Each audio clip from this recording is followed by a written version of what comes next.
The tech billionaire woke up expecting his usual apology breakfast, but found only blood drops leading to an empty garage.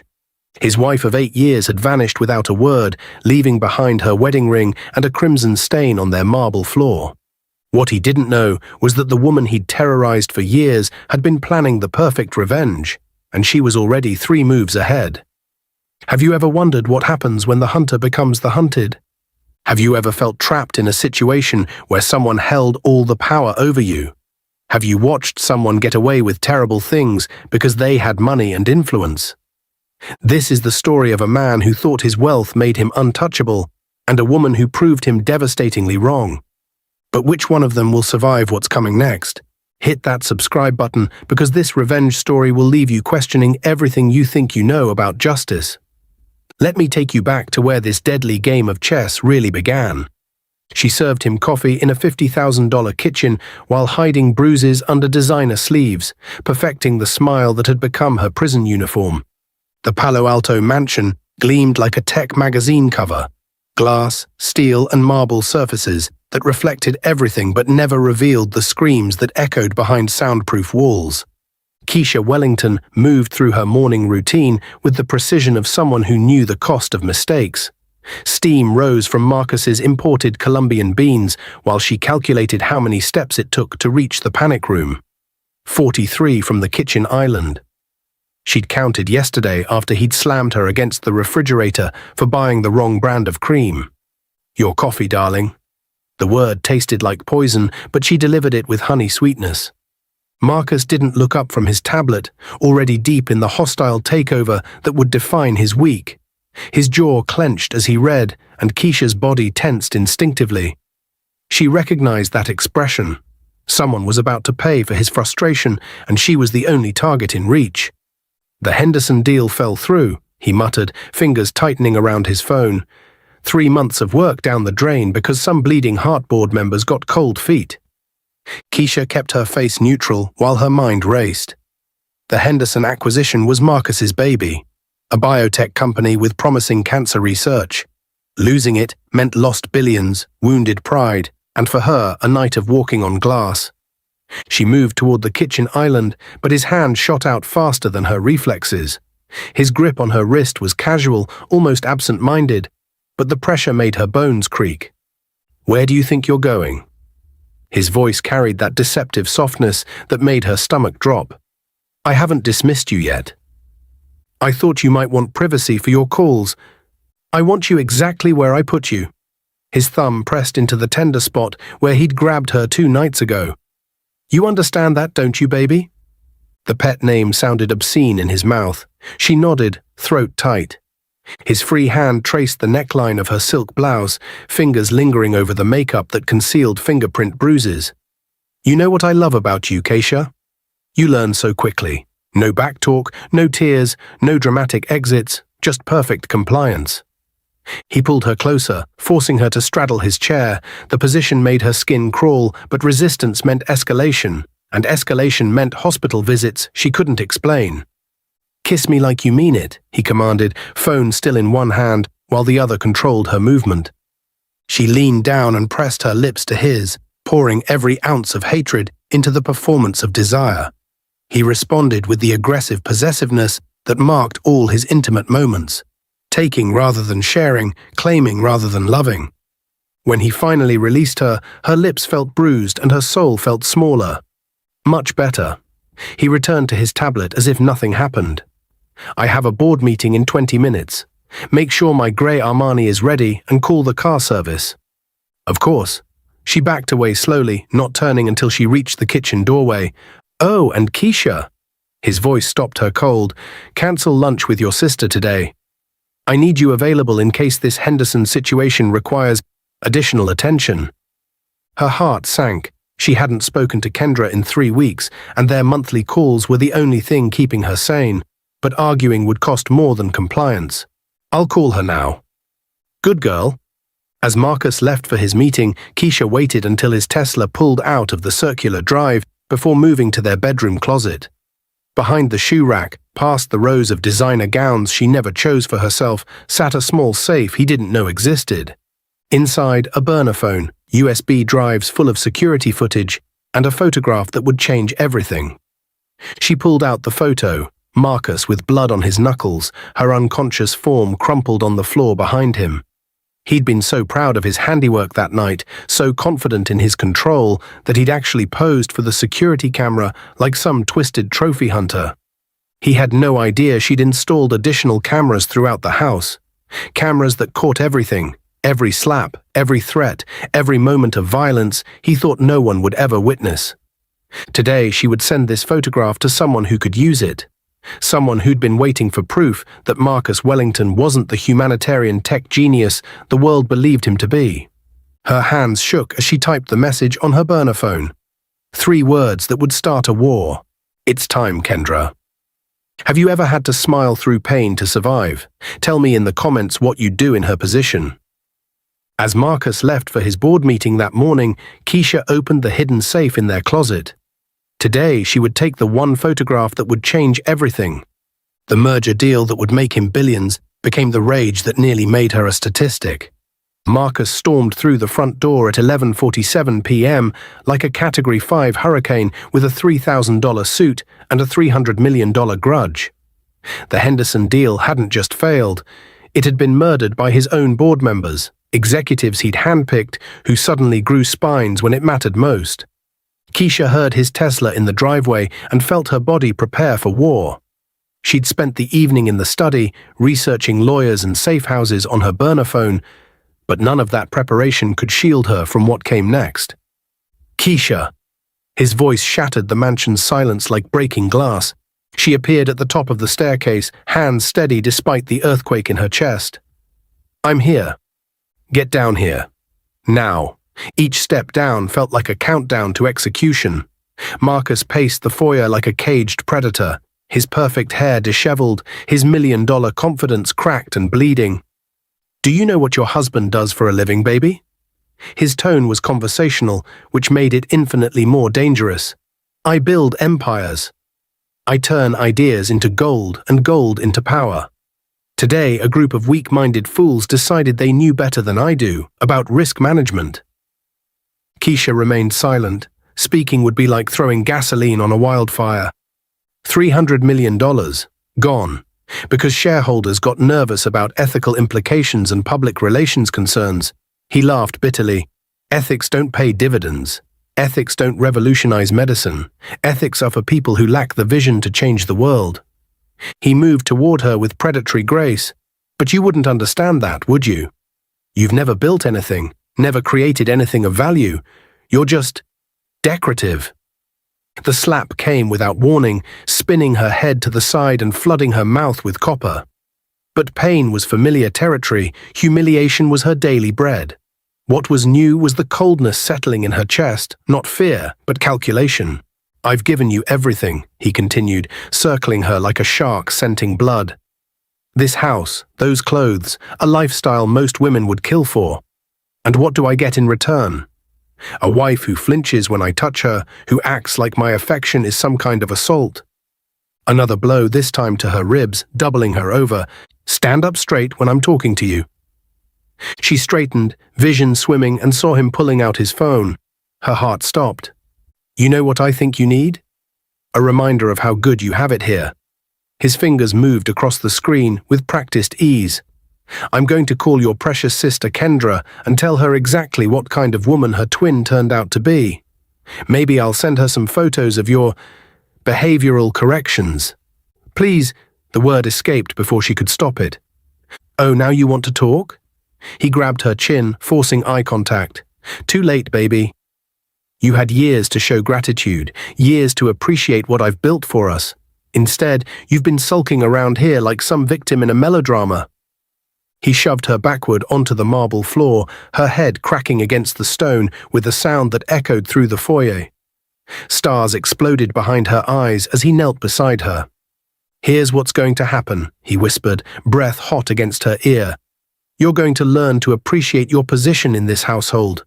Starting tonight. His hands moved with brutal efficiency, tearing at her clothes while she fought to stay conscious. This wasn't about desire, it was about domination. About reasserting control when his professional world had made him feel powerless. Please, Marcus, don't. Shut up.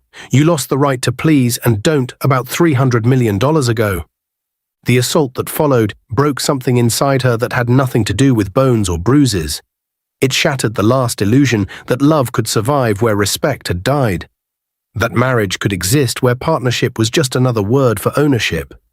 When he finished, he stood over her broken form with the satisfaction of someone who'd successfully reasserted natural order. "Clean yourself up," he said, adjusting his torn shirt, "and tomorrow you're going to smile at breakfast like none of this happened.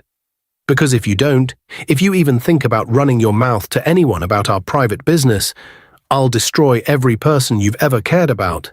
Your sister's law practice in Houston, gone. Your mother's medical insurance in Atlanta, cancelled. That little scholarship fund you think I don't know about, dissolved." He headed toward the stairs, then paused. "Oh, and Keisha. Next time I come home with bad news, maybe greet me with enthusiasm instead of that martyred look you've perfected. Marriage is supposed to be a partnership, after all." Alone on the cold marble, Keisha felt consciousness slipping away. But even as darkness closed in, her hand found the tiny recording device she'd hidden in her bra earlier that evening. The device that had captured every word, every threat, every admission of the systematic campaign he'd waged against her identity. As consciousness faded, Keisha whispered 2 words into her hidden recording device. Words that would destroy Marcus Wellington forever. At what point does survival become more important than love? Share your thoughts below. He expected tears and apologies, but found only silence and the ghost of his own brutality. Marcus woke at 6:15 a.m. to the absence of his usual coffee aroma. The house felt different, not peaceful, but hollow, like a monument built on quicksand, suddenly feeling the ground shift beneath. "Keisha?" His voice bounced off empty walls. No response from the kitchen, no sounds of morning routine. Just the kind of silence that makes successful men remember what fear feels like. He found the master bedroom exactly as he'd left it. King-size bed, undisturbed, her side cold and untouched. The walk-in closet revealed missing clothes, gaps in the jewelry display like a smile with knocked-out teeth. The wedding ring sat on the nightstand like an accusation. Panic crept up his spine as he moved through the house. Her car was gone from the garage. Her phone, the one he monitored through family tracking apps, lay shattered on the kitchen counter. But it was the blood that stopped him cold. Dark drops led from the foyer where he'd left her broken the night before, through the kitchen, toward the garage. Not enough to indicate serious injury, but enough to prove she'd moved under her own power after he'd gone to bed. Marcus pulled out his phone and called her sister. "Kendra speaking." "Where is she?" No pleasantries, no pretense of civility. "I'm sorry, who is this?" "Don't play games with me, Kendra. Where's your sister?" A pause stretched between Houston and Palo Alto, filled with the kind of tension that precedes declarations of war. "Marcus, is that you? It's 6 in the morning. Keisha's gone. Her car, her clothes, everything.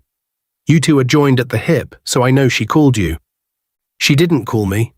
Kendra's voice carried genuine confusion. "What do you mean, gone? Did you have a fight?" Something in her tone made Marcus hesitate. Either Kendra was an Academy Award-level actress, or she truly had no idea where Keisha had vanished to. "She'll come back," he said, more to convince himself than to inform Kendra. "She always comes back." "Marcus, what did you do?" The question hit like a physical blow. "I'm her husband. I don't have to do anything." That's not an answer. He ended the call and spent the next 3 hours calling every hotel within a 50-mile radius.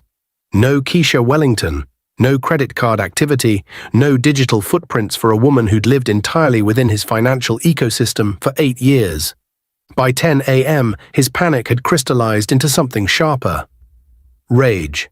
How dare she leave him? How dare she abandon everything he'd built for them, everything he'd given her? He called his assistant. "Cancel my morning meetings. I need you to run a trace on Keisha's credit cards and bank accounts." "Sir, is everything all right?" "Just do it, Jennifer. And pull the security footage from the house for the last 24 hours. But when Jennifer called back an hour later, her voice carried the kind of careful neutrality that preceded very bad news. "Mr. Wellington."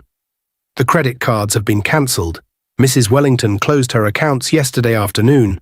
And sir, someone accessed your private server last night. They downloaded files from your personal directory. The phone slipped from his nerveless fingers. She hadn't just left him, she'd taken insurance. The mansion felt like a mausoleum as Marcus moved from room to room, searching for clues about how his perfectly controlled wife had orchestrated such a comprehensive disappearance. In the study, he found financial documents he didn't remember leaving out. In the bedroom, he discovered his private safe had been opened and certain photographs were missing. By evening, he understood the scope of his miscalculation. Keisha hadn't run away in tears after a domestic dispute. She'd executed a strategic withdrawal after collecting evidence for 8 years. His hands shook as he poured himself 3 fingers of bourbon. Outside, Palo Alto's sunset painted his glass walls gold, but all Marcus could see were shadows that looked like his wife's bruises. The first anonymous email arrived at 3 a.m. with video footage he thought no one would ever see, and a message, "Day 1 of your education." Have you ever realized too late that you underestimated someone? Drop a fire emoji if you've seen karma catch up. His empire built on control crumbled as someone pulled strings he didn't even know existed. Marcus stared at his computer screen as his net worth evaporated in real time. Numbers that once represented power now flashed red like warning signals on a sinking ship. Silicon Valley's golden boy watched his reflection fracture in the windows of his corner office as reporters gathered like vultures outside. "Mr. Wellington?" Jennifer's voice cracked through the intercom. "The board wants an emergency meeting. Now." 3 days since Keisha's disappearance, and his world was collapsing faster than a house of cards in an earthquake. Someone had been systematically draining his business accounts, transferring funds to shell companies that vanished the moment authorities tried to trace them. But the money was just the beginning. "Sir, there's more." Jennifer appeared in his doorway, tablet in hand and terror in her eyes. "Every board member received an email this morning. Video files. I can't stay here anymore." She placed her resignation letter on his desk and backed toward the door like he was carrying a contagious disease. "Jennifer, wait." He moved toward her with the kind of desperation that made powerful men look pathetic. "Whatever you think you saw, I can explain." "Don't." Her voice carried disgust that cut deeper than any blade. "Just don't." The door slammed behind her, leaving Marcus alone with the weight of his crumbling empire. He pulled up the email that had destroyed 8 years of carefully constructed reputation in a single morning. The video was crystal clear, high-definition footage of him slapping Keisha across their kitchen, audio that captured his threats about destroying her family, timestamp after timestamp proving a pattern of abuse that spanned their entire marriage. At the bottom of the email, a simple message. A man who terrorizes his wife doesn't deserve to lead a company that claims to value human dignity.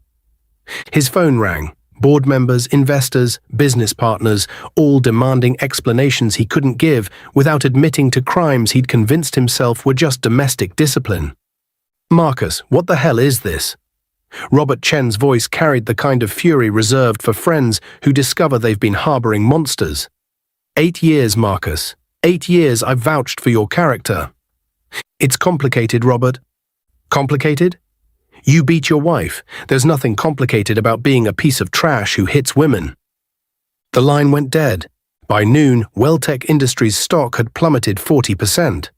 By 2 p.m., major clients were terminating contracts. By 4 p.m., Marcus Wellington was unemployed for the first time since college. But whoever was destroying him wasn't finished. The package arrived at 6 p.m., delivered by a courier who vanished before Marcus could question him. Inside, Keisha's bloodied designer dress from the night he'd nearly killed her, still stiff with dried crimson evidence of his brutality. The note attached made his hands shake like leaves in a hurricane.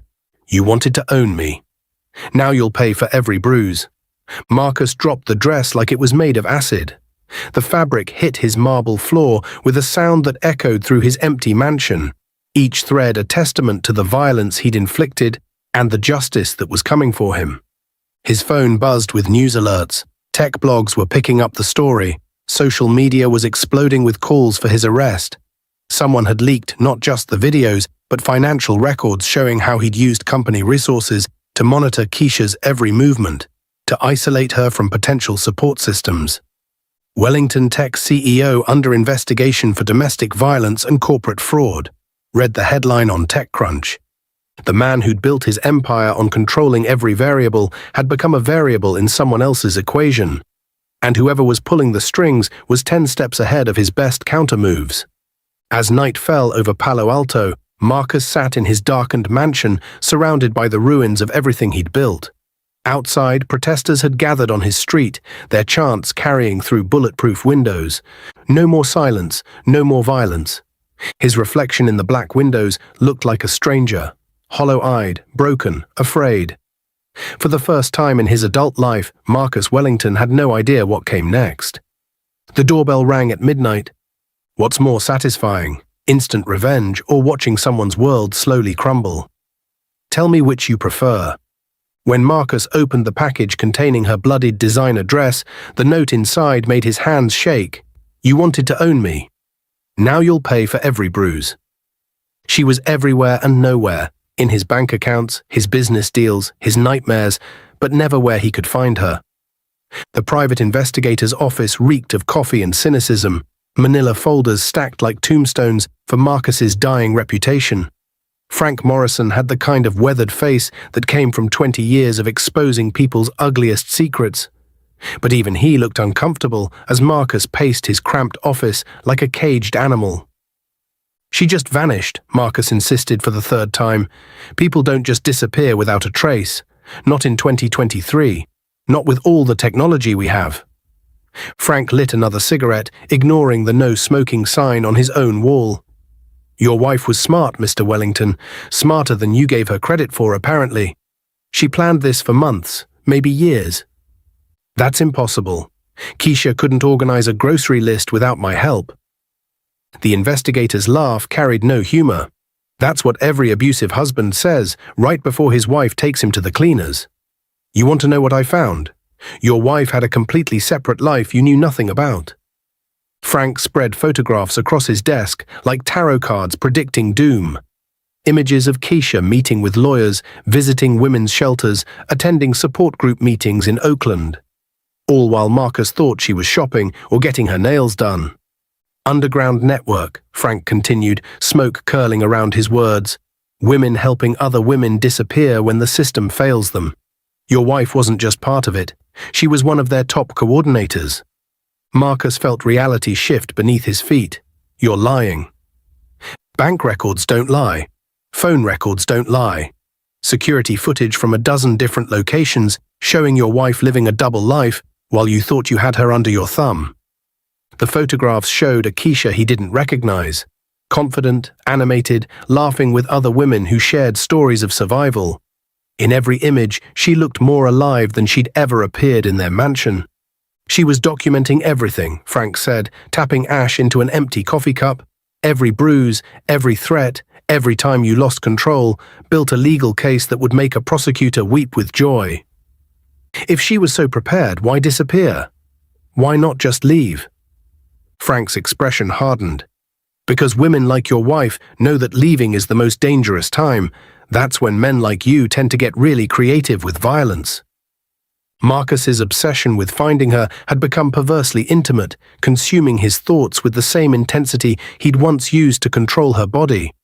He dreamed about her escape, woke up reaching for empty space, spent hours studying security footage of parking lots and airports, searching for a glimpse of the woman who'd outsmarted him. There's something else, Frank said, sliding a final photograph across the desk. This was taken 3 days ago in Houston. Marcus's world stopped.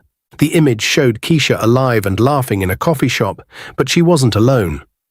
Sitting across from her was a woman who looked exactly like her. Same face, same hair, same smile that he'd spent 8 years trying to crush. Twin sister, Frank explained unnecessarily, Kendra Wellington. Well, Kendra Morrison now, since she kept her maiden name when she got married. Successful lawyer specializing in domestic violence cases. Lives in Houston, never been married to you, and according to every record I can find, has been in contact with your wife for years. The photograph trembled in Marcus's hands. Two women who shared not just DNA, but what appeared to be a carefully orchestrated plan for his destruction. "Which one is which?" he whispered. "That's the million-dollar question, isn't it? Could be either, could be both, taking turns. Hell, for all we know, the woman you married was Kendra all along." Marcus stared at the identical faces, laughing at some private joke, and understood with crystal clarity that he'd never actually known his wife at all. Every conversation, every intimate moment, every time she'd submitted to his control, it had all been performance art by a woman who was always 3 steps ahead of his cruelest impulses. "I need an address," he said, voice hollow with defeat. Frank stubbed out his cigarette and leaned back in his chair. "I already gave you more than I should have. My advice? Get a good lawyer and start practicing your apology, because whoever's pulling your strings isn't done playing yet." As Marcus left the investigator's office, his phone buzzed with another anonymous message. "Enjoying the show? Act 2 starts tomorrow." The street outside felt different, like every shadow might be hiding the woman who'd spent years pretending to love him while planning his destruction. Or women, plural. He'd thought he was hunting one desperate housewife. Instead, he'd stumbled into a web woven by 2 brilliant women who understood something he'd never grasped: the difference between being controlled and being patient. Have you ever discovered someone you thought you knew had a completely secret life? How did it make you feel? The investigator slid a photograph across the desk that made Marcus's world stop. Keisha, alive and laughing, with a woman who looked exactly like her. The woman he thought he married had been dead for 3 days, but somehow she was still destroying his life.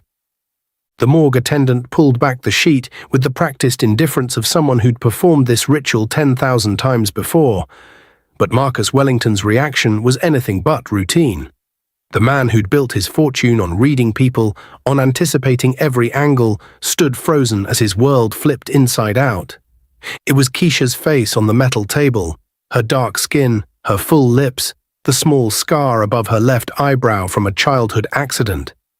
But it was also wrong somehow, like looking at a photograph that had been subtly altered. She was found in a Houston hotel room 3 days ago, Detective Rodriguez explained, his voice carrying the weight of someone who'd delivered too much bad news. Apparent overdose. Medical examiner says she'd been dead for hours before housekeeping found her. Marcus couldn't speak. His wife, his actual legal wife, lay dead on a slab while someone who looked exactly like her had been systematically destroying his life from 1,200 miles away. The morgue's harsh lighting turned everything the color of death, including Marcus's face as he stared at his wife's lifeless body. Her hands, folded across her chest, showed no wedding ring. Even in death, she'd managed one final act of defiance. "Mr. Wellington?" The detective's voice seemed to come from underwater. "Do you need a moment?" "How long have you known she was dead?" Marcus whispered. "We've been trying to reach you for 2 days. Your assistant said you were unreachable." 2 days. While he'd been hunting ghosts and hiring investigators, Keisha had been lying in this sterile room, her body growing cold while her revenge grew hot. The woman who'd appeared in his security footage, who'd been withdrawing his money and sending those taunting messages. It hadn't been his wife at all. "There's something else," Rodriguez continued. "The hotel room was registered under the name Kendra Morrison. But the fingerprints and dental records confirm this is definitely Keisha Wellington, your wife." The pieces clicked together with horrible clarity. Kendra had been using her own identity to create a trail, while her twin sister, his actual wife, had already been beyond his reach. The perfect alibi wrapped in the perfect revenge. Marcus forced himself to look at Keisha's face one more time. Even in death, she looked peaceful in a way she'd never appeared during their marriage. Free from the fear that had shadowed her every expression, free from the anticipation of violence that had made her flinch at his touch. "How did she die?" he asked, though he wasn't sure he wanted the answer. "Combination of pills and alcohol. Could have been accidental, could have been intentional. We may never know for sure." Rodriguez paused. "Though given what we've learned about your marriage, I'm leaning toward intentional." The words hit like physical blows. His wife had chosen death over continuing to live in the world he'd created for her. And somehow her twin sister had turned that ultimate act of desperation into the opening move in a chess match Marcus was already losing. "Mr. Wellington, I need to inform you that you're a person of interest in Mrs. Wellington's death. The timeline of her passing coincides with some serious allegations that have come to our attention." Marcus barely heard the detective's words. His mind was replaying 8 years of marriage, searching for clues he'd missed. Had there been moments when he'd actually been talking to Kendra instead of Keisha? Had the woman who'd served him coffee and endured his rages always been plotting his destruction? The disturbing memories flooded back, Keisha's eyes during their last violent encounter not filled with the usual fear, but with something that looked almost like satisfaction. Her final words whispered into that hidden recording device now made terrible sense. She hadn't been calling for help, she'd been saying goodbye to her sister and giving permission for what came next. As Marcus left the morgue, his phone buzzed with a text from Keisha's number. "Now you know. But this is just the beginning." The message wasn't from a ghost. It was from a woman who looked exactly like the corpse he'd just identified.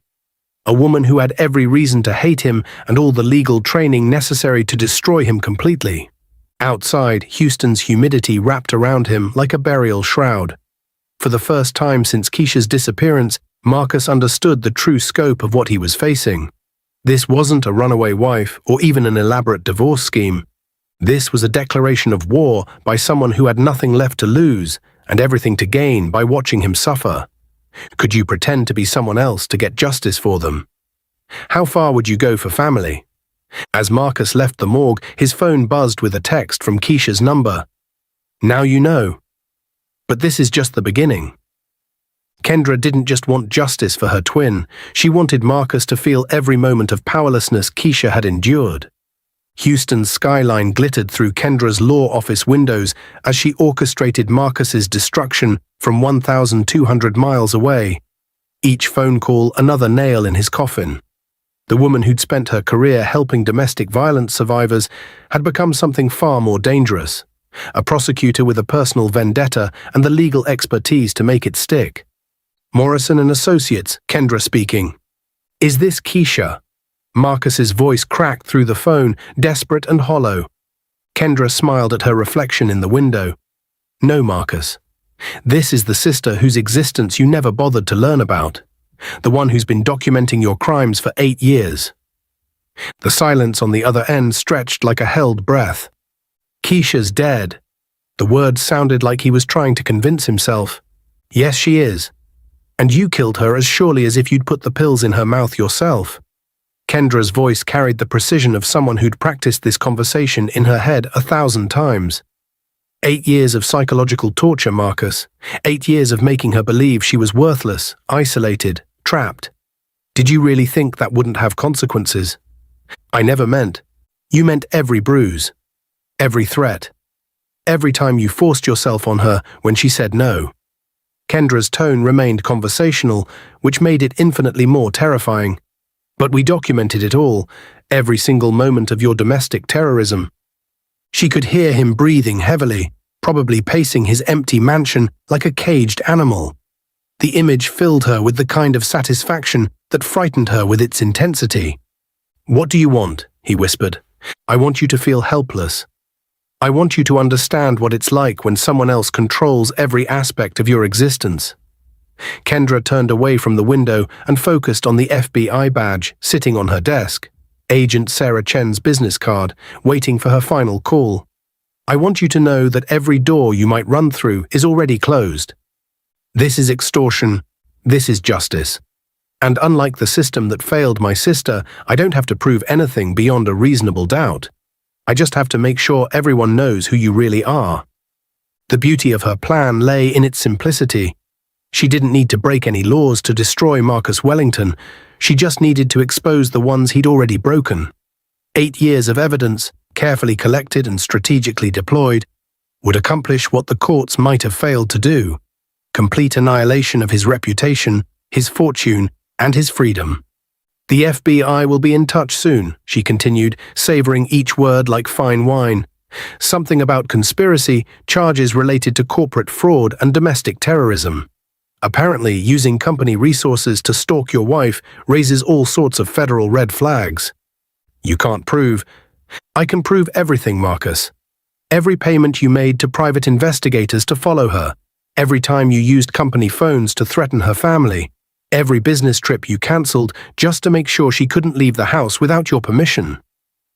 The psychological warfare was working. She could hear it in his voice, the way confidence had bled out and been replaced by animal panic.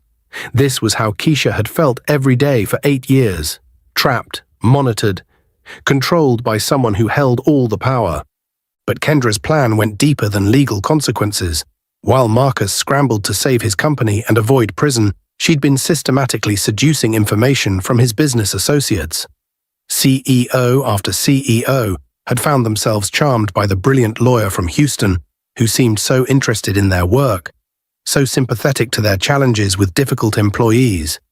They'd shared drinks, shared stories, and shared confidential information about Marcus's business practices without ever realizing they were talking to their target's sister-in-law.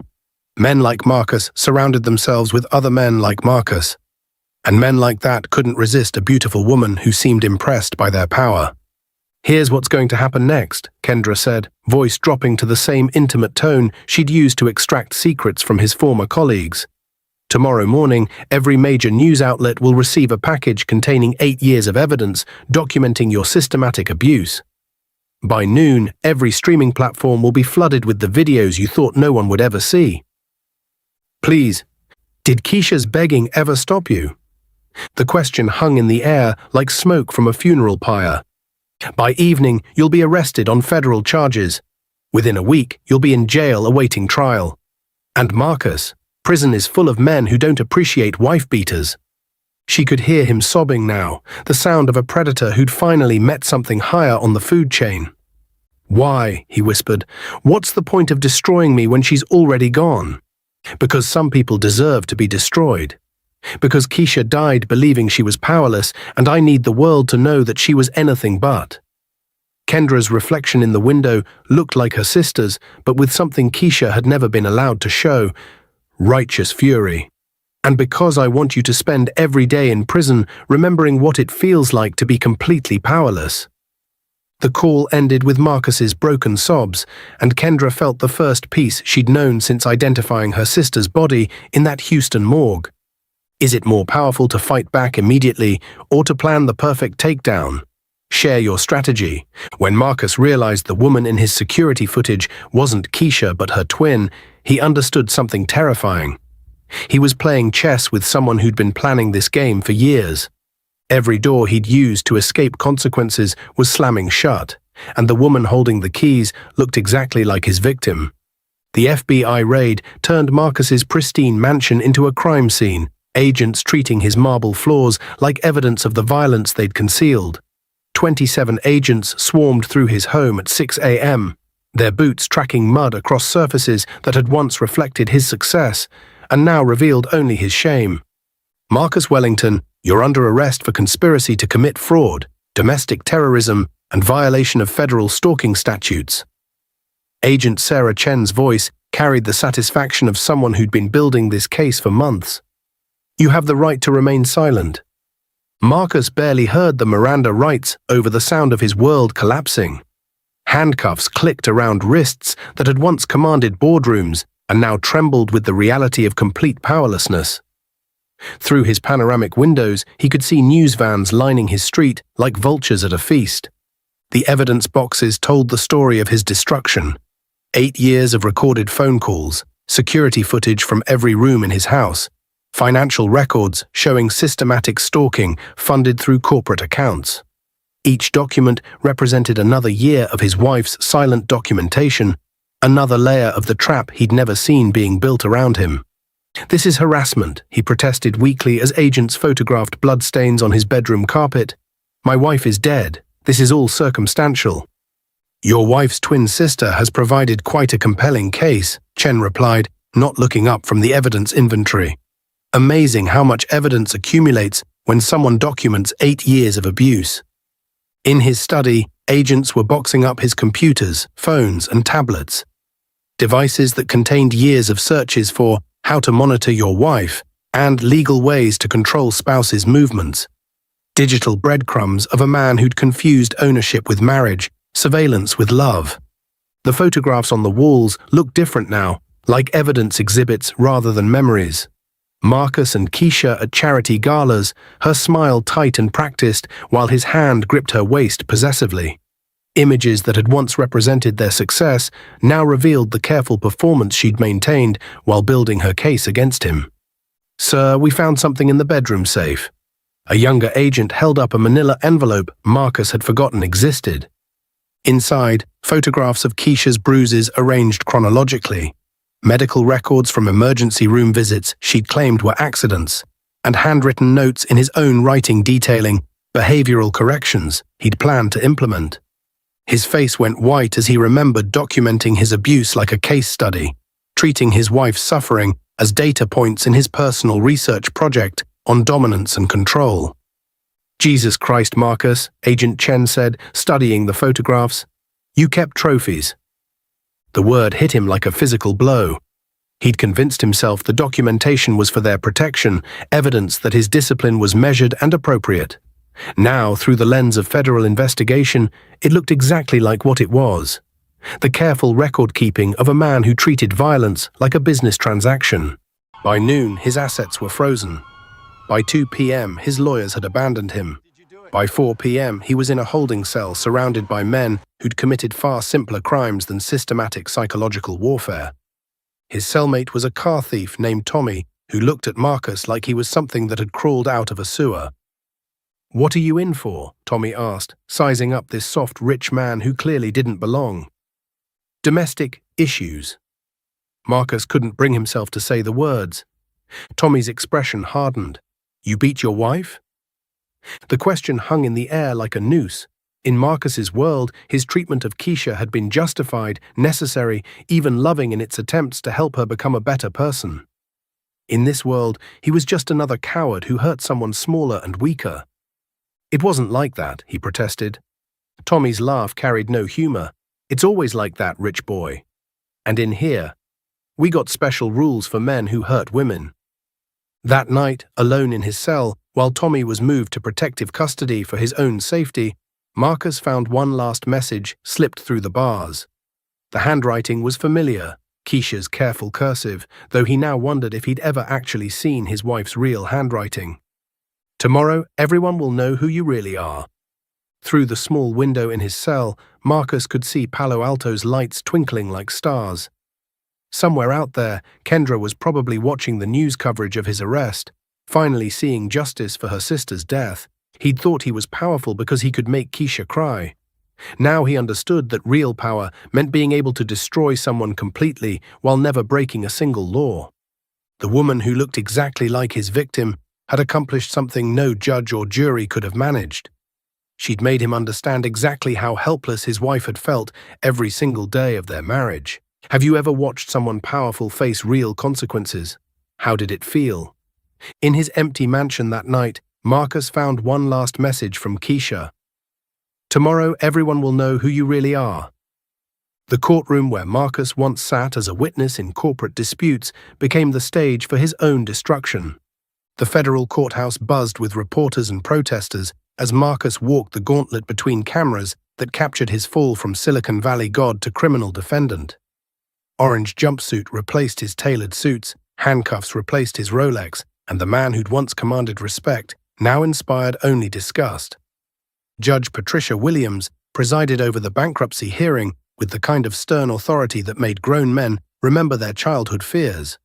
The gallery overflowed with victims' advocates, journalists, and curious spectators who'd come to witness the public execution of Marcus Wellington's reputation. "Mr. Wellington," Judge Williams's voice cut through the courtroom chatter, "you stand accused of using corporate funds to finance domestic terrorism, conspiracy to commit fraud, and violation of federal stalking laws. How do you plead?" Marcus's lawyer, a public defender who looked like she'd rather be anywhere else, whispered urgently in his ear. But Marcus barely heard her. His eyes were fixed on the woman sitting in the front row of the gallery, the woman who looked exactly like his dead wife. Kendra Morrison sat with perfect posture, wearing a black suit that made her look like death personified. Her eyes never left Marcus's face, and her slight smile carried the satisfaction of someone watching 8 years of planning come to fruition. "Not guilty," Marcus whispered, the words tasting like ash. "Your Honor," the prosecutor stood, briefcase in hand like a weapon. "The government has evidence that Mr. Wellington systematically abused his wife for 8 years, while using his company's resources to monitor, stalk, and terrorize her. Mrs. Wellington died by suicide after years of psychological torture, and her twin sister has provided documentation that will show the defendant's pattern of domestic terrorism." Kendra rose from her seat like an angel of vengeance. "Your Honor, I'd like to address the court." "And you are?" "Kendra Morrison, attorney at law and Keisha Wellington's twin sister." Her voice carried across the courtroom with laser precision. "I've been working with federal prosecutors for 6 months to build this case using evidence my sister collected during 8 years of systematic abuse." Marcus felt his world tilt on its axis. The woman he'd been hunting wasn't hiding. She was presenting evidence to destroy him in the most public forum possible. "My sister documented everything," Kendra continued, pulling out a tablet that connected to the courtroom's display system. "Video footage, audio recordings, medical reports, financial records showing how the defendant used corporate resources to isolate and control his victim." The first video began playing on the courtroom monitors. High-definition footage of Marcus slapping Keisha across their kitchen, his voice clear as crystal. "You exist to serve me. Everything you are belongs to me." Gasps echoed through the gallery. Several jurors looked sick. Marcus watched his own brutality reflected in dozens of faces filled with disgust and horror. The defendant treated his wife as property. Kendra's voice remained steady as video after video played. He monitored her phone calls, tracked her movements, threatened her family, and used his wealth to ensure she had no escape routes. The erotic power he'd once felt controlling Keisha now reversed itself completely. Every person in that courtroom was watching him reduced to what he'd always been, a pathetic man who could only feel strong by hurting someone weaker. "But Keisha Wellington was stronger than her abuser realized," Kendra continued. "For 2 years, she worked with underground networks to help other abused women escape. She built legal cases, provided safe houses, and saved lives even while her own was being destroyed." Marcus stared at the woman who looked exactly like his victim, understanding for the first time that he'd never actually known his wife at all. The submissive woman who'd served his coffee had been a performance. The real Keisha had been a warrior fighting a war he didn't even know existed. "My sister chose death rather than continue living under his control," Kendra said, her voice breaking for the first time. "But she made me promise to finish what she started, to make sure Marcus Wellington faced consequences for every bruise, every threat, every moment of terror he inflicted." The courtroom fell silent except for the sound of Marcus's labored breathing. "Your Honor, I want this man to spend every day in prison remembering what it feels like to be powerless. I want him to understand that some people refuse to stay victims, even in death." Judge Williams studied the evidence, her expression growing darker with each revelation. "Mr. Wellington, I've seen a lot of ugly cases in my career, but this level of systematic cruelty is beyond anything I thought possible from someone in your position." Marcus tried to speak, but no words came. He was completely exposed, stripped of every lie he'd told himself about being a loving husband who simply required high standards. "What's more satisfying, private revenge or public justice? Tell me which ending you'd choose." When Kendra stood up in the courtroom and announced her real identity, Marcus realized his nightmare was just beginning. The woman he'd been hunting wasn't a ghost. She was a brilliant lawyer who'd turned his own weapons against him. Evidence boxes stacked like building blocks of justice, each document another year of Keisha's suffering transformed into Marcus's legal doom. The courtroom had become Kendra's stage, and she commanded it with the precision of someone who'd spent her entire career building cases against men exactly like her sister's killer. "Ladies and gentlemen of the jury," Kendra addressed the courtroom like she was delivering a closing argument in the trial of the century. "What you're about to see represents 8 years of systematic documentation. My sister treated her own abuse like a legal case, collecting evidence with the kind of detail that would make prosecutors weep with gratitude. She moved to the evidence table with the grace of a predator who'd finally cornered her prey. Each box represented another layer of Marcus's crimes, another year of Keisha's careful planning. Box 1, audio recordings from 2015 to 2023. Over 400 hours of conversations where the defendant threatens, demeans, and psychologically tortures his victim. Kendra's voice carried the clinical detachment of a surgeon removing a tumor. Box 2, medical records from 14 different emergency room visits, each explained away as accidents but showing clear patterns of domestic violence. Marcus watched his destruction unfold with the kind of fascination people feel watching car crashes. Each piece of evidence was a nail in his coffin, but he couldn't look away from the masterpiece of revenge his wife had constructed. Box 3, financial records showing how Mr. Wellington used corporate funds to hire private investigators, install monitoring equipment, and systematically isolate his wife from potential support systems. Kendra lifted a thick folder. $230,000 in company money spent stalking one woman. The prosecutor stepped forward. Ms. Morrison, can you tell the court how your sister managed to collect this evidence without the defendant's knowledge? Kendra's smile was sharp as broken glass. My sister was a social worker before her marriage. She understood trauma, documentation, and the importance of building legally admissible cases. She installed her own security cameras throughout their home, recorded conversations on multiple devices, and kept detailed journals of every incident. She pulled out a leather-bound notebook that looked innocent enough to be someone's diary. This journal contains detailed accounts of 127 separate incidents of physical violence, 312 instances of sexual assault, and over 1,000 examples of psychological abuse.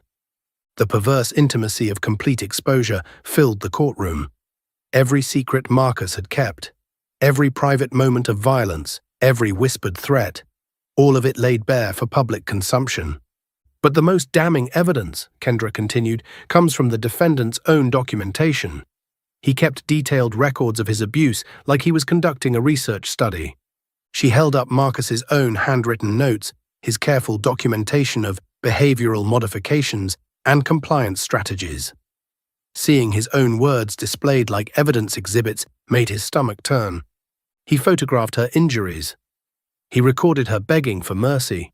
He treated my sister's pain like data points in some twisted experiment on human dominance. Kendra's professional composure cracked slightly, revealing the grief and rage that fueled her quest for justice. The jury looked at Marcus like he was something that had crawled out from under a rock. In their eyes, he saw himself as he really was, not a powerful businessman who demanded respect, but a coward who tortured someone who couldn't fight back. The defendant's pattern of escalation culminated in the night of February 15, 2023, Kendra said, pulling out the final piece of evidence. Security footage from their home shows Mr. Wellington sexually assaulting his wife while she was semi-conscious from previous injuries. Marcus felt bile rise in his throat. Watching his own violence through the lens of legal consequence made him understand something he'd spent 8 years denying. He was a monster. My sister died 3 days later from an overdose of sleeping pills and alcohol. Kendra's voice broke completely now. The medical examiner found internal injuries consistent with the assault captured on this footage. Keisha Wellington didn't commit suicide. She died from injuries inflicted by her husband, then chose to end her suffering rather than continue living in terror. The courtroom erupted in angry murmurs. Several jurors were openly weeping. Judge Williams banged her gavel for order, but her own face showed barely contained fury. Your Honor, the prosecutor stood. Based on this evidence, the state wishes to add charges of involuntary manslaughter and conspiracy to commit murder. Marcus's world collapsed inward like a dying star. He wasn't just facing prison for domestic violence, he was being charged with killing his wife. How does it feel to see someone get exactly what they deserve? Drop your thoughts below. But Kendra's final revelation would destroy Marcus in a way he never saw coming. She was pregnant when you killed her. Some truths are too heavy for even the strongest foundation. Marcus's world didn't just crumble, it imploded. The courtroom silence felt like a held breath as Marcus processed that he hadn't just killed his wife, he'd murdered his unborn child. The words echoed in his head like gunshots, each repetition shattering another piece of his already fractured psyche. Pregnant? He whispered the word like it was in a foreign language he couldn't understand. Kendra stood frozen at the evidence table, the medical report trembling in her hands. Even she hadn't expected this revelation to hit with such devastating force. The autopsy results had arrived that morning, adding a layer of horror to an already nightmarish case. 6 weeks, she said, voice barely audible. The medical examiner found evidence of early pregnancy. My sister was carrying your child when you beat her to death. The twisted intimacy of ultimate violation and ultimate justice converged in that moment. Marcus had spent 8 years controlling every aspect of Keisha's body, never knowing that her body was creating life even as he was destroying it. Judge Williams's gavel hit the bench like thunder. The court will recess while we process this new evidence.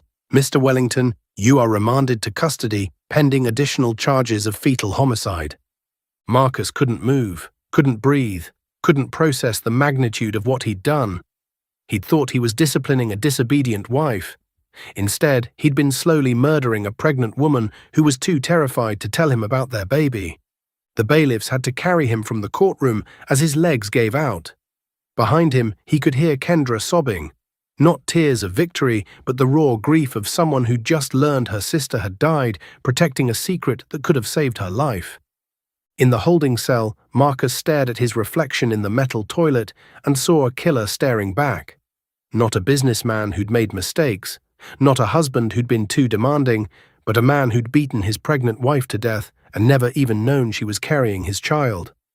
Why didn't she tell me? He asked the empty cell, but even as the words left his mouth, he knew the answer. She'd been protecting their baby from him. Even in death, Keisha had been trying to save the life growing inside her from the monster she'd married. The guards found him an hour later, curled up on the floor, sobbing like a broken child. The man who'd once commanded boardrooms and controlled millions of dollars in assets had been reduced to a trembling wreck by the weight of his own crimes. Wellington, the guard's voice carried no sympathy. Your lawyer's here. The public defender looked like she'd aged 10 years since the morning's revelation.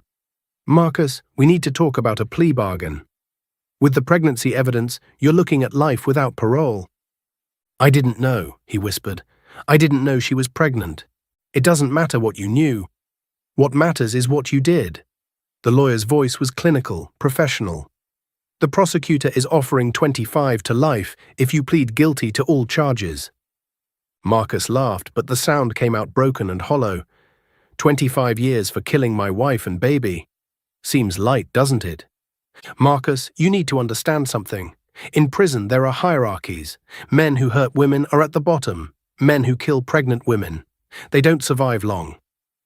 The reality of his situation hit him like cold water. He wasn't just facing legal consequences, he was facing a death sentence from fellow inmates who had their own moral codes about violence against women and children. What do I do? He asked, but he already knew the answer. There was nothing to do but face the consequences of 8 years of choices that had led him to this moment. That night, alone in his cell, Marcus received one final message from the outside world. A letter slipped through the bars, written in Keisha's careful handwriting. Though he now understood it was actually Kendra's. You wanted to own me completely. Now you'll spend the rest of your life owned by the memory of what you destroyed. As Marcus read those words, something inside him finally broke completely. Not his pride or his ego, but the delusion that had allowed him to see himself as anything other than a killer. He'd thought power meant controlling others. Now he understood that real power was the ability to create life, to nurture it, to protect it. Keisha had possessed that power, and he'd destroyed it along with everything else he'd touched. At what point does revenge become justice? Where do you draw the line? As Marcus was led away in shackles, Kendra whispered something only he could hear, words that would haunt him for the rest of his life. Prison walls couldn't contain the magnitude of his crimes, but they could contain the man who committed them. San Quentin's concrete walls pressed close around Marcus like a grey tomb, each day identical to the last, except for the growing weight of his guilt. The news coverage of his case had made him infamous among inmates, the rich tech executive who'd beaten his pregnant wife to death and kept trophies of her suffering. "Fresh meat," someone called out as guards escorted Marcus to his new cell. "Hope you like it rough, baby killer." The words followed him down corridors lined with men who'd committed every crime imaginable, but even murderers and drug dealers looked at him with disgust. In the hierarchy of prison justice, there was no lower rung than the one reserved for men who killed pregnant women. His cellmate was a lifer named Carlos, who'd been inside for 15 years on armed robbery charges. Carlos took one look at Marcus and spit on the floor. "They put me with the wife-beater," Carlos asked the guard. "Man, what I do to deserve this punishment?" "Overcrowding," the guard replied without sympathy. "Deal with it." Marcus spent his first night lying on the thin mattress, listening to Carlos sharpen something metal in the darkness. Every sound made him flinch, every shadow could hide violence, every moment brought the possibility of someone deciding to deliver their own version of justice. But it was the daytime that proved most torturous. In the yard, on work detail, in the mess hall, Marcus was surrounded by reminders of the life he'd destroyed. Other inmates talked about their families, showed off pictures of children they couldn't wait to see again, planned for futures beyond these walls. Marcus had no future to plan for, no family to visit, no children to remember him with love instead of horror. The media coverage continued for weeks. News anchors dissected his case like psychologists studying a particularly disturbing specimen. Documentary crews requested interviews. True crime podcasts analyzed his methods. Marcus Wellington had become a cautionary tale about the intersection of wealth, power, and domestic violence. But the most painful coverage came from an unexpected source: Kendra Morrison's interviews about her sister's hidden life. "Keisha helped dozens of women escape abusive relationships," Kendra told CNN. "While she was being terrorized at home, she was saving lives through underground networks that law enforcement couldn't or wouldn't support." Marcus watched from the prison common room as Kendra described a woman he'd never known. The Keisha of her sister's memories was strong, compassionate, brilliant. Everything he'd tried to crush out of her during 8 years of systematic abuse. "She was planning to leave him," Kendra continued. "She'd been building evidence for 2 years, working with lawyers and advocates to create a safe exit strategy, but she never got the chance to use it." The erotic power Marcus had once felt controlling his wife now transformed into something else entirely: complete powerlessness in the face of consequences he couldn't manipulate or escape. "My sister died believing she was trapped, but the truth is she was never powerless. She was gathering strength every day, documenting everything, building a case that would eventually destroy her killer even after her death." Marcus turned off the television and returned to his cell. On his small desk sat a stack of letters from legal advocacy groups, domestic violence organizations, and victims' families. They all wanted the same thing: for him to understand the magnitude of what he'd done.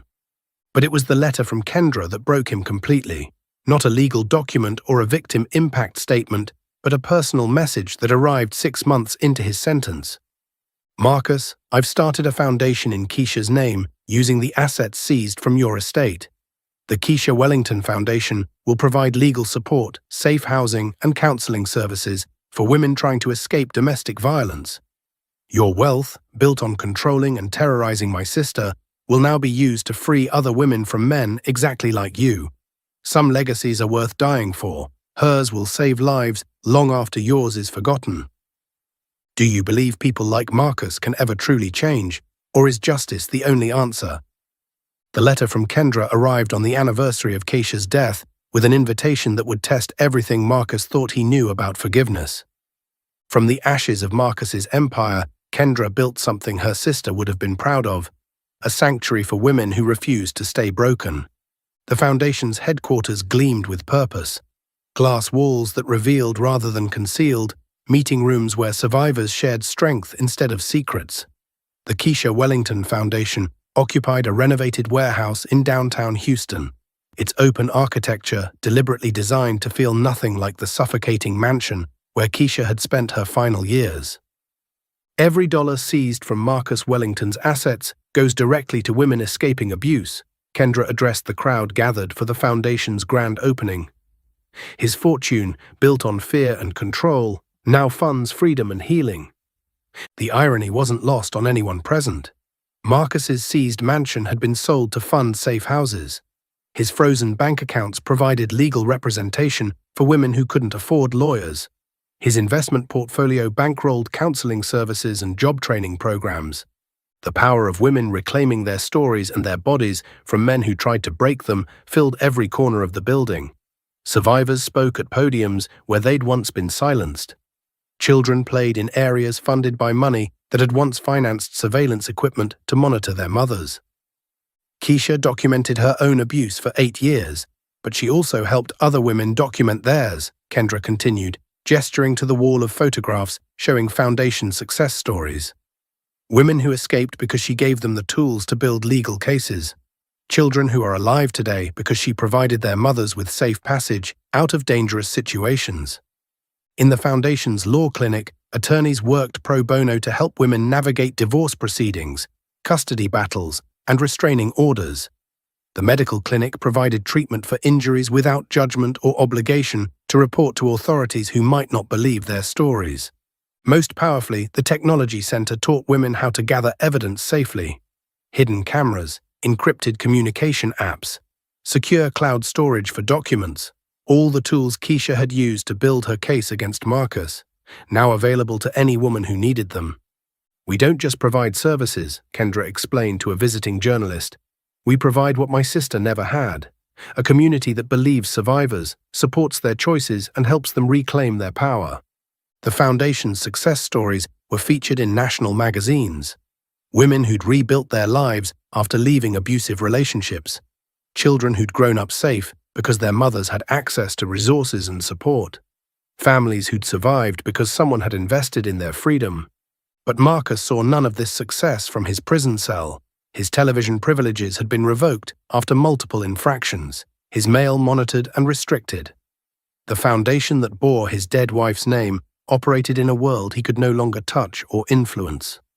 "He doesn't get to watch what we build from his destruction," Kendra told a documentary crew. "His punishment isn't just imprisonment, it's irrelevance. The man who demanded to control every aspect of my sister's life now has zero impact on her legacy."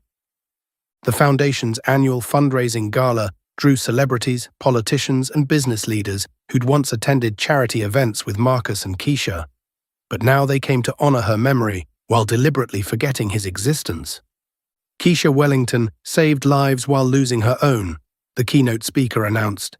Her courage in documenting abuse created legal precedents that protect women across the country. Her death wasn't in vain, it was transformed into a movement. As the evening progressed, survivors took the stage to share their stories.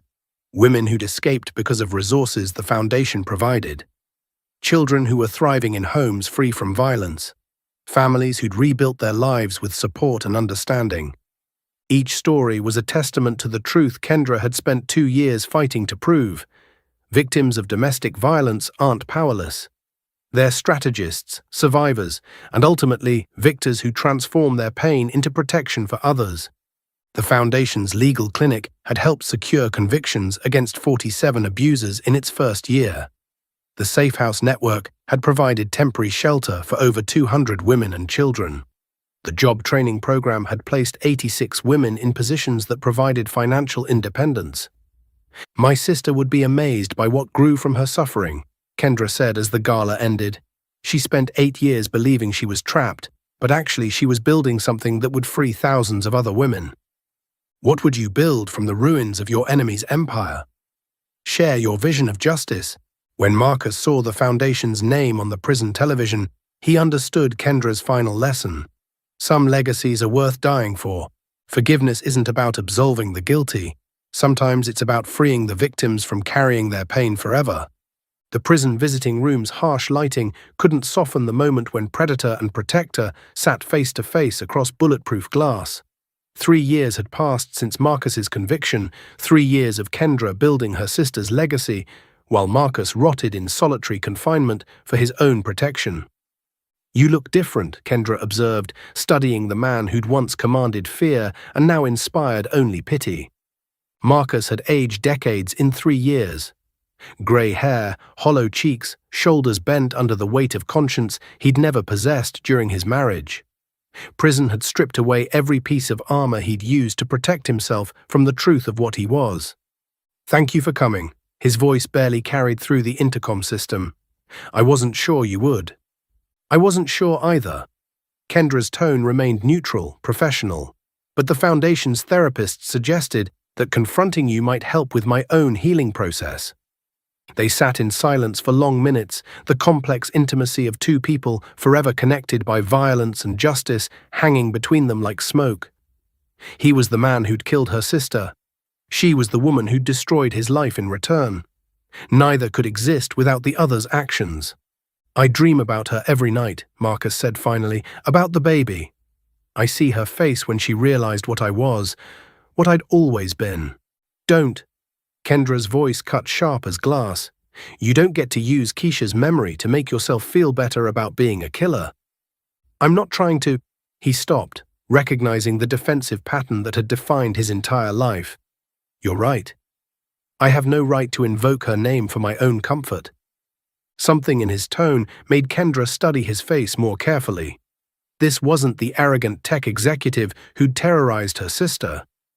This was something broken, hollowed out, fundamentally changed. "The other inmates call me baby killer," Marcus continued. "I've been stabbed twice, beaten more times than I can count. The guards have to keep me in isolation for my own safety." "Good," Kendra said without emotion. "You deserve every moment of fear you feel." "I do." His agreement surprised her. "But I need you to know something. I need you to understand that I know what I took from the world." Marcus pulled out a folded piece of paper, a letter he'd been writing for months, but never had the courage to send. "Your sister was 6 weeks pregnant when I killed her. 6 weeks. If she'd lived, if I hadn't—" His voice broke completely. "That child would be 2 years old now, walking, talking, calling her mama. I don't just see Keisha in my dreams. I see the future I murdered." Kendra felt tears she'd held back for 3 years finally breaking through her professional composure. "Why are you telling me this?" "Because you deserve to know that I understand the magnitude of what I destroyed. Not just a life, but generations of life. Not just your sister, but the family she would have built, the children she would have raised, the women she would have continued saving." The weight of lost possibilities filled the space between them. Keisha's unborn child would have been Kendra's niece or nephew, would have carried their family name into the future, would have known love instead of violence, protection instead of fear. "I can't give you back what I took," Marcus said. "I can't undo the damage or bring back the lives that should have existed. But I need you to know that every day in this cage, I'm forced to confront what I am. And what I am is unforgivable." Kendra stared at this broken man who'd once seemed so powerful, so untouchable. Prison hadn't just punished him. It had forced him to see himself clearly for the first time in his life. "What do you want from me, Marcus? Forgiveness? Absolution?"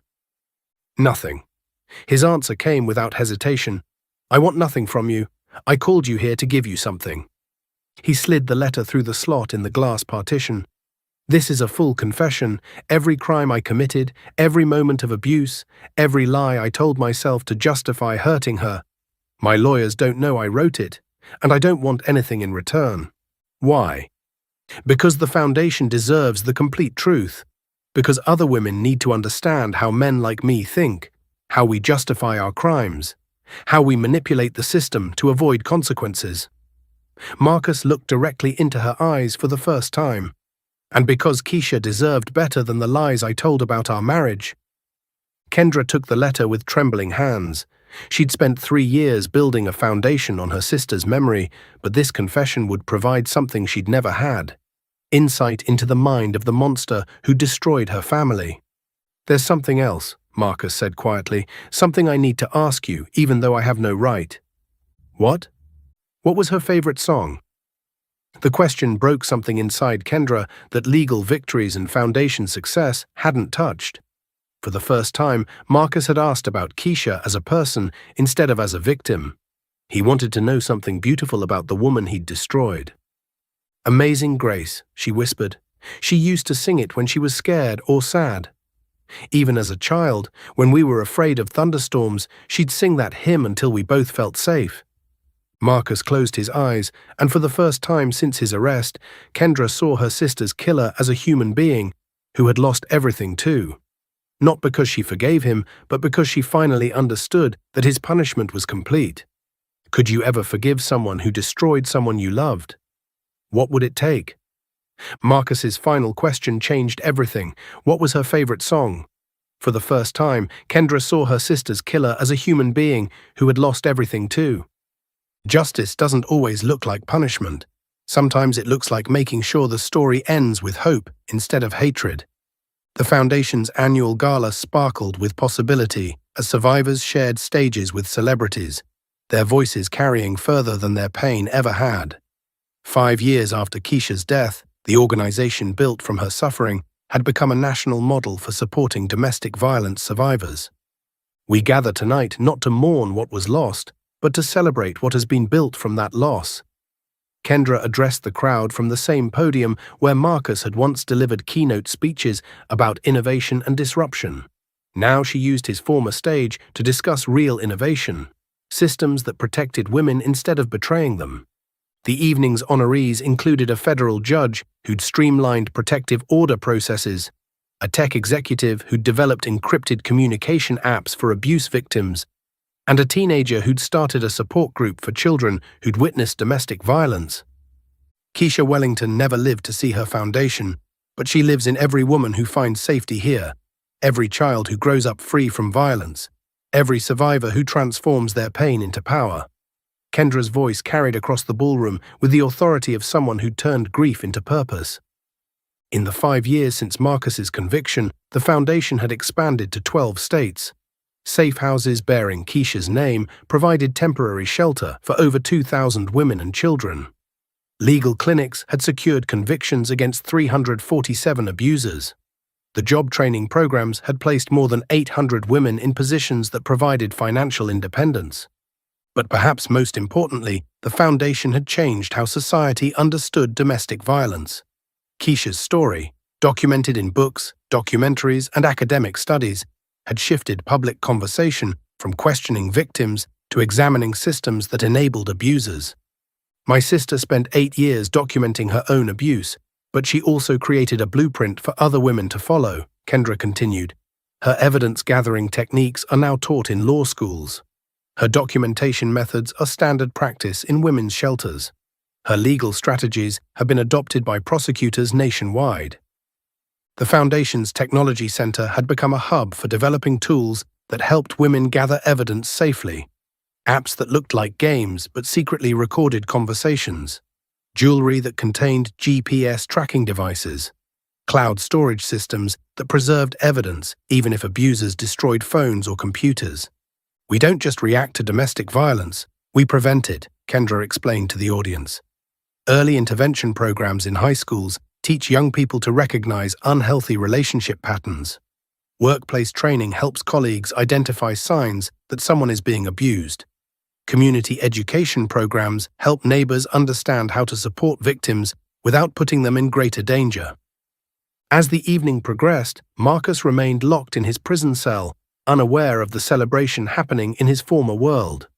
His life sentence without parole meant he would never see how Keisha's death had been transformed into a movement that saved countless lives.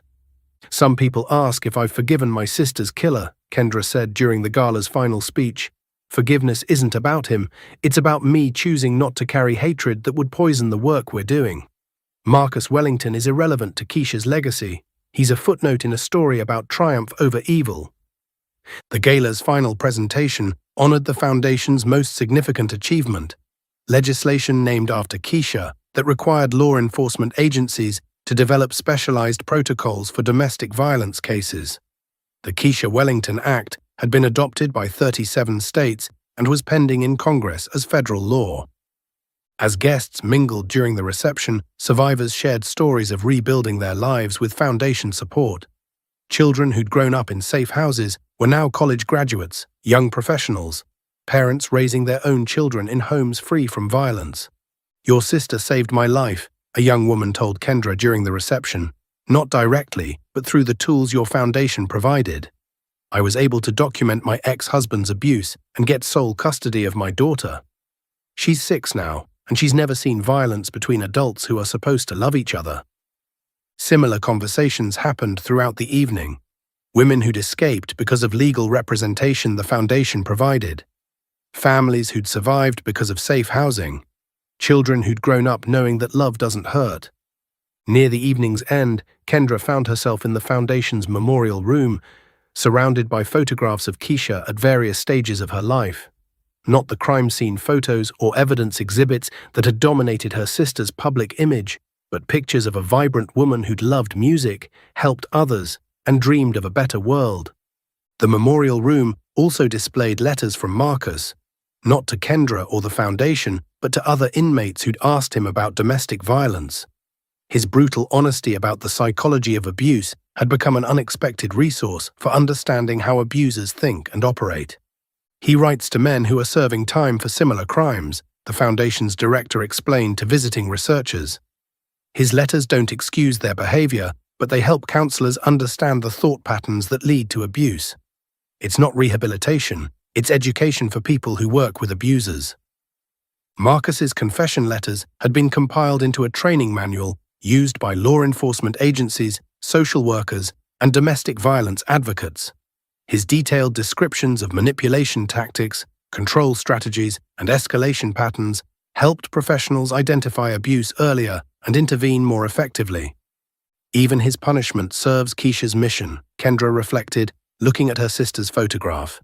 Everything he destroyed has been transformed into tools that protect other women. As the gala ended and guests departed, Kendra walked through the foundation's quiet corridors, past meeting rooms where support groups met, offices where lawyers built cases, and safe spaces where women rebuilt their lives after escaping violence. The foundation's success hadn't brought Keisha back or healed the wound of her loss, but it had transformed that wound into something powerful, proof that victims of domestic violence aren't powerless, that evil can be defeated by determined goodness, and that love doesn't die with the person who embodied it. In the foundation's counseling center, a new relationship had quietly bloomed between Kendra and Dr. James Martinez, a trauma therapist who joined the team 2 years earlier. Their connection had grown slowly, built on shared mission and mutual respect, rather than the desperate need that had defined Kendra's earlier relationships. When he touched her, it was with hands that asked permission, eyes that saw strength instead of vulnerability, love that empowered instead of consumed. Their intimacy felt revolutionary after years of witnessing what happened when men confused ownership with affection, control with care. "You're building something beautiful from something terrible," he told her one evening as they reviewed applications for the foundation's newest safe house. "Keisha would be proud of who you've become." "I became who she always knew I could be," Kendra replied, understanding finally that healing wasn't about forgetting the past, but transforming it into wisdom that protected others. Their relationship represented everything Marcus had failed to understand about love. Partnership instead of domination, support instead of control, growth instead of diminishment. Two whole people choosing each other rather than one person trying to consume another. As they worked together late into the night, reviewing cases and planning programs, Kendra felt the peace that comes from knowing your life has meaning beyond your own happiness. Every woman they helped, every child they protected, every abuser they stopped was proof that Keisha's death had not been in vain. The foundation's work would continue long after Kendra was gone, expanding and evolving to meet new challenges. Other women would lead it, guided by the principles Keisha had died to establish. That victims deserve to be believed, that survival requires community support, and that healing is possible even after the worst betrayals. Marcus would spend his remaining years in prison, forgotten by the world he'd once dominated. Irrelevant to the movement his crimes had inadvertently inspired. His legacy was one of destruction and shame. Keisha's legacy was one of protection and hope. The story that began with a woman trapped in a golden cage had transformed into something infinitely larger. A movement that refused to let evil have the final word.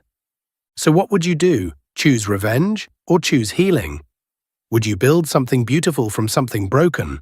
Tell me in the comments what you think real justice looks like. If this story moved you, smash that like button and subscribe for more stories about the power of resilience. Share this with someone who needs to know that no one has to stay broken forever.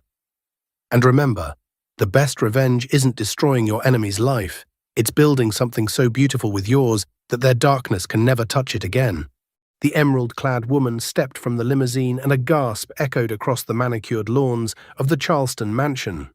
By her side, a man held her hand, and in front of them, 3 identical baby carriers held a secret that would shatter the groom's perfect day. This was not a story of revenge, but of a family he claimed he never wanted. Now a living, breathing testament to her new life. Have you ever watched someone get exactly what they deserve, not with anger, but with an elegant, silent triumph? Follow along as we unpack the layers of a story built on heartbreak, deceit, and an unexpected act of love. To understand how she got here, we have to go back to a time before the triplets, before the vengeance, and before the man who saw her worth.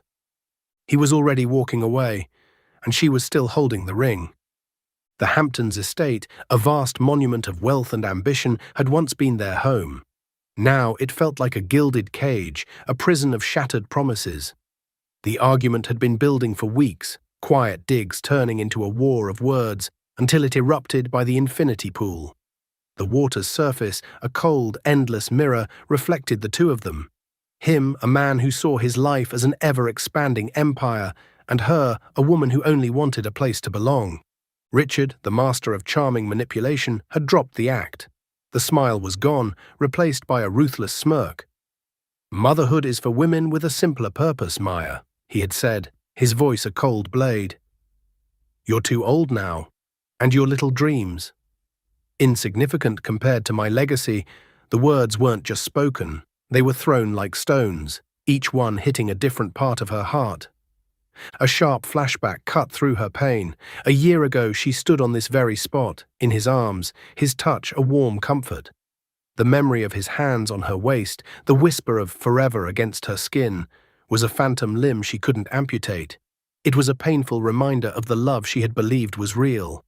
He had promised a future with children, a family, and a home that was more than just a house. Now, standing here, she knew it had all been a lie. The salt spray from the ocean felt less like a breeze and more like the stinging tears she refused to shed. He turned his back on her, his perfectly tailored suit a final symbol of his indifference. This wasn't a man who had changed his mind. This was a man who had lied from the start. Have you ever felt like you were holding on to a promise that had already been broken? Tell me your experience with a love that changed in the comments below. Her hands clenched the expensive ring he'd given her. It wasn't a symbol of a future anymore. It was a weapon.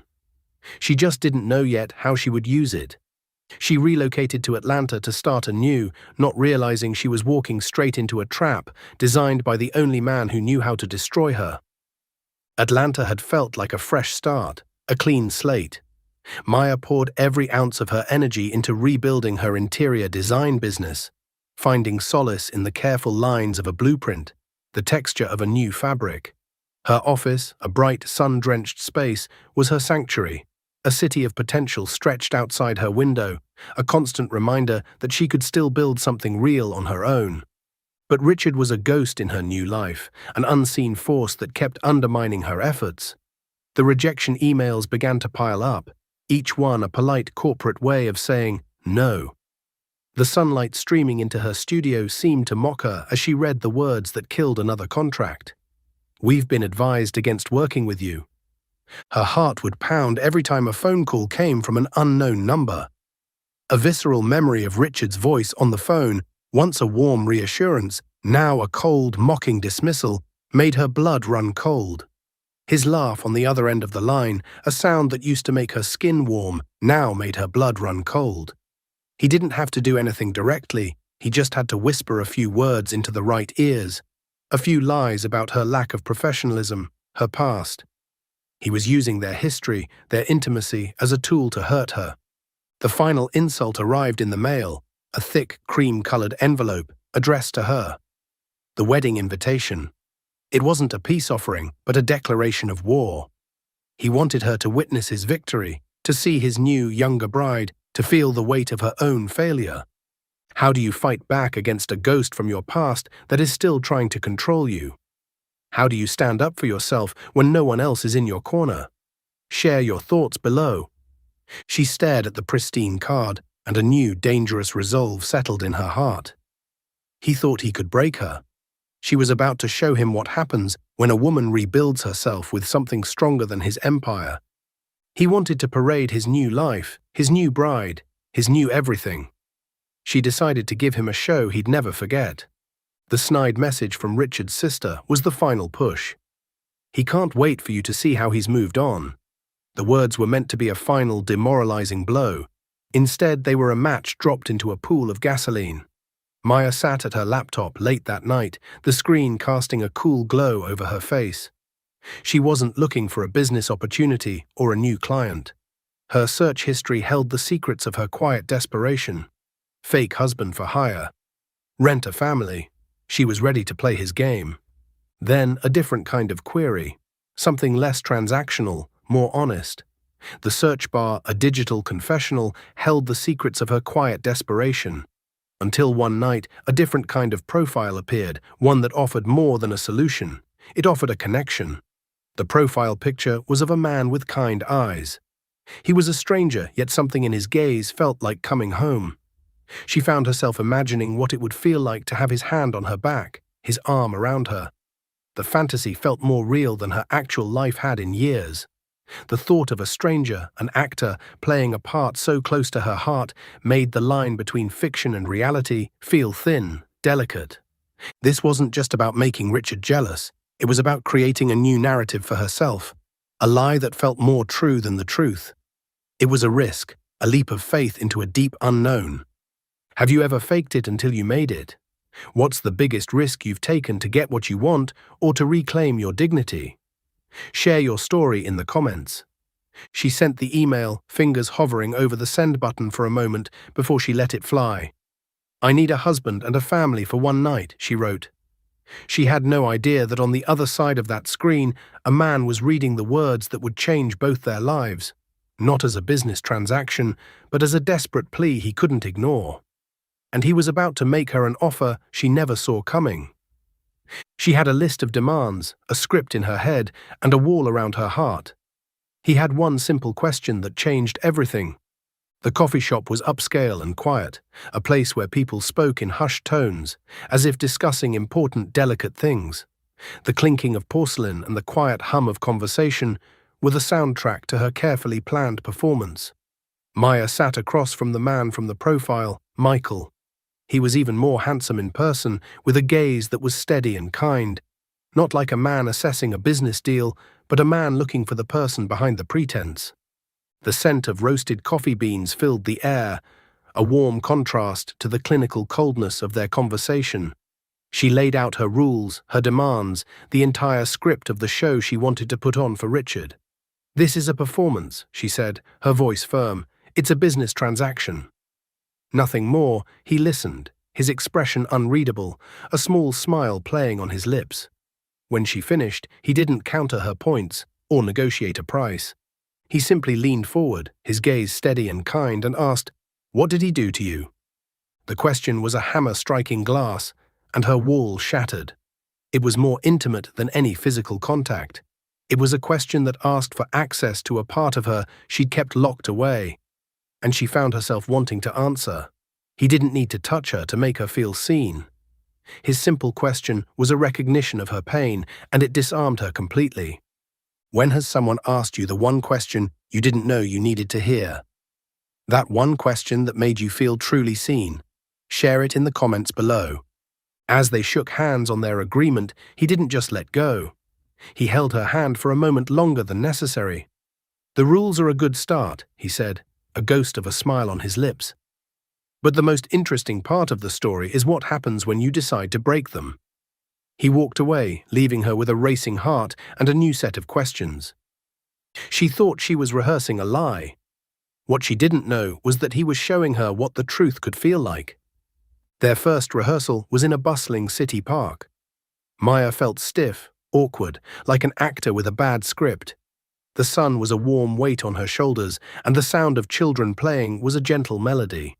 She watched as he effortlessly navigated the park, a wide-brimmed hat on his head, the strollers in front of him a shield and a prop all at once. He didn't just walk, he moved with the ease of someone who belonged there, a stark contrast to her own stiff posture. He didn't just play the part of a father, he became one.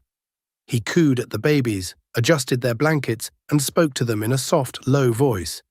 He seamlessly integrated into her world, not just playing a part, but genuinely connecting with her.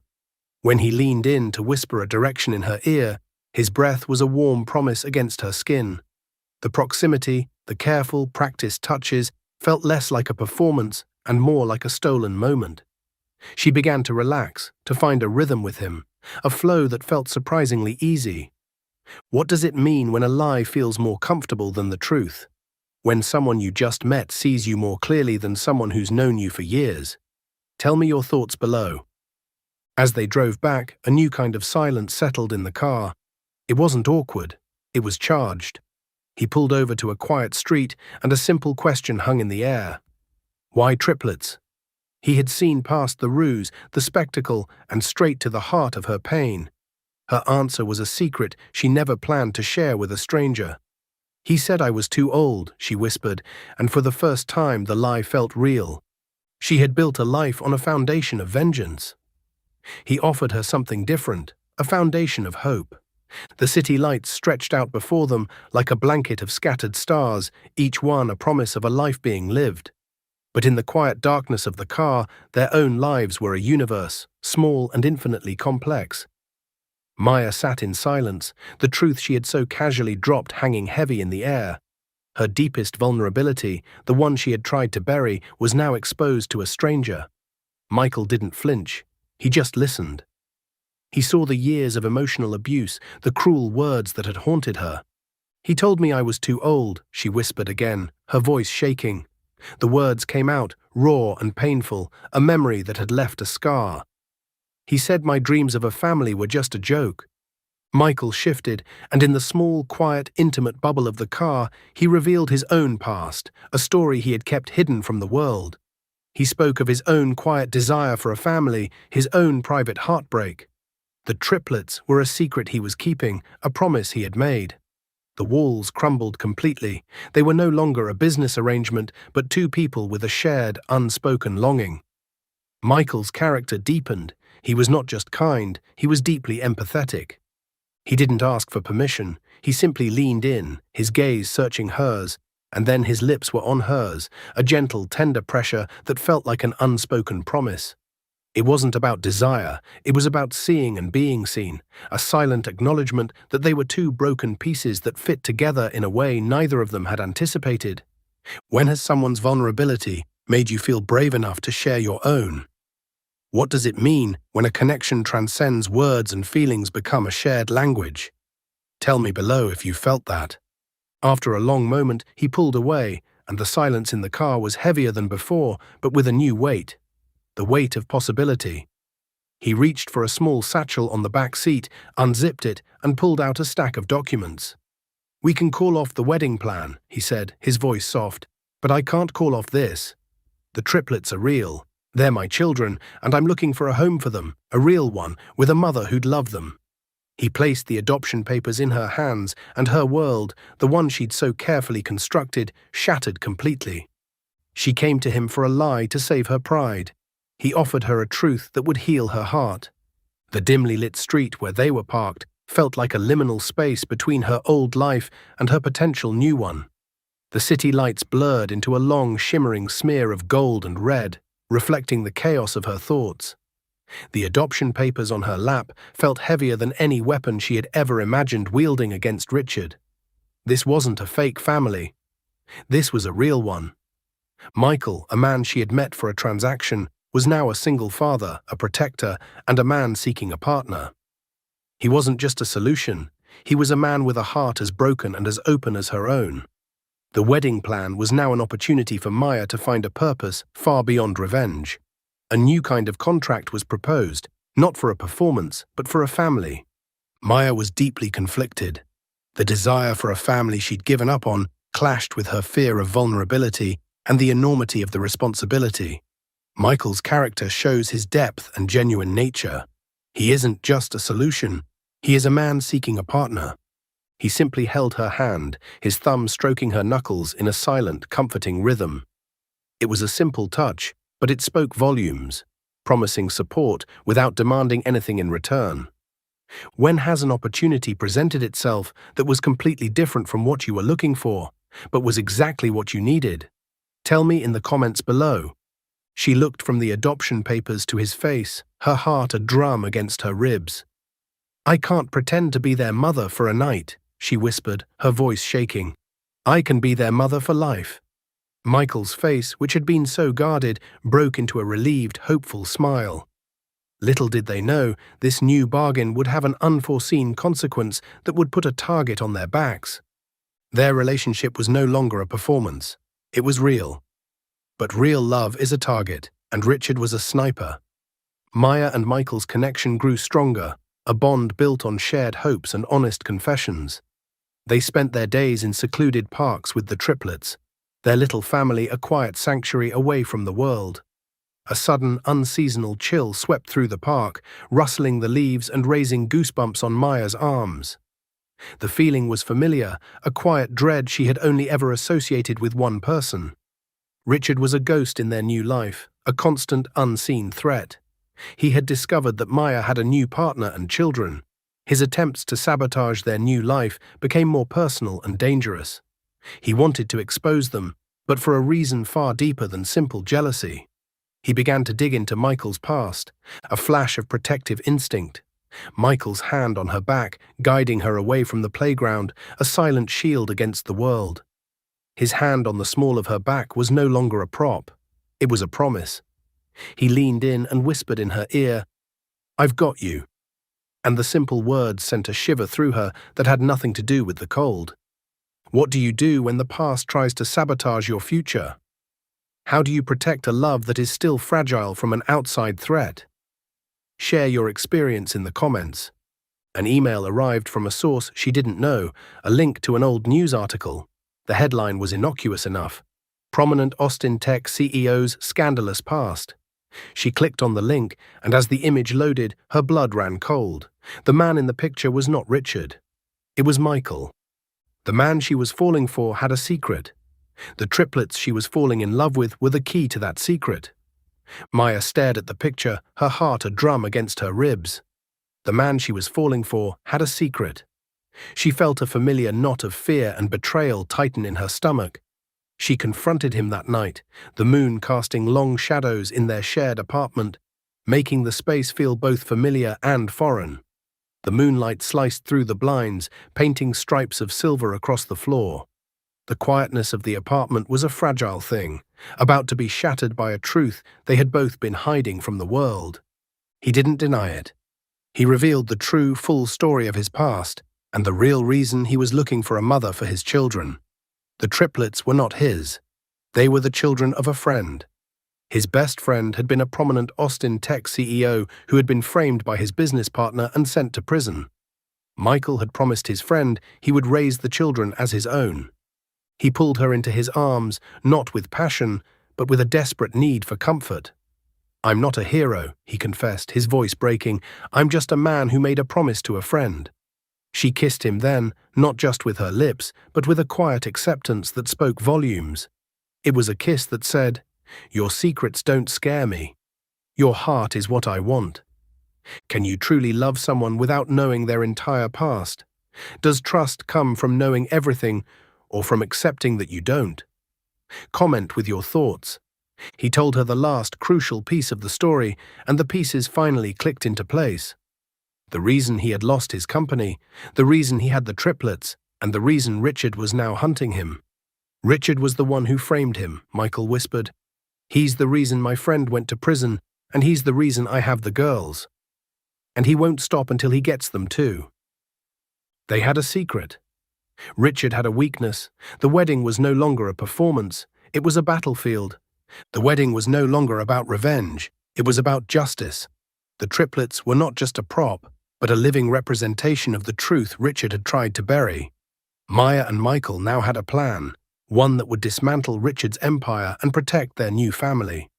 The glow from the monitors illuminated their faces in Michael's secret office. A strategic map of Richard's financial empire was spread out before them.